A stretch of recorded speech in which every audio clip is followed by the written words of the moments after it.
இன்னைக்கு என்னோட வெயிட்டை மெயின்டைன் பண்ணுறதுக்கு எப்படிலாம் சாப்பாடு எடுத்துக்கிறேன்னு சொல்லிட்டு உங்கள் கூட ஷேர் பண்ணிக்கிறேன். காலையில் எப்பவும் போல் எம்டி ஸ்டமக்கில் வெயிட் வந்து செக் பண்ணிவிடுவேன். 57.55 வந்து இன்றைக்கி வந்து இருக்குது.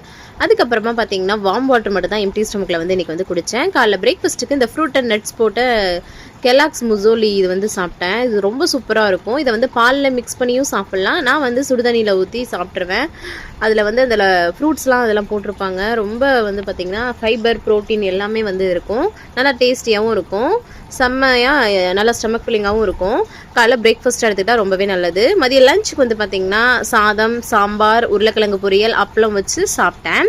அதுக்கப்புறமா நைட் டின்னர் வந்து 6:30 மணிக்கு எடுத்துக்கலாம்னு சொல்லிட்டு முருங்கைக்காய், அந்த சாம்பாரில் போட்டு முருங்கைக்காய், உருளைக்கிழங்குலாம் சாப்பிட்டேன். அந்த கிளிப்பு வந்து பார்த்திங்கன்னா மிஸ் ஆகிடுச்சு. அது கூட இந்த 3 வெள்ளரிக்காய் சாப்பிட்டேன். அதுக்கப்புறமா நான் வந்து பார்த்திங்கன்னா வார்ம் வாட்டர் மட்டும் தான் நைட் தூங்க போகிறதுக்கு முன்னாடி வந்து குடித்தேன். இன்றைக்கி வந்து வாக்கிங்லாம் போகலை. நாளைக்கு என்னெல்லாம் பண்ணுறேன்னு சொல்லிட்டு பார்க்கலாம். தேங்க்ஸ் ஃபார் வாட்சிங் ஃப்ரெண்ட்ஸ். பாய்.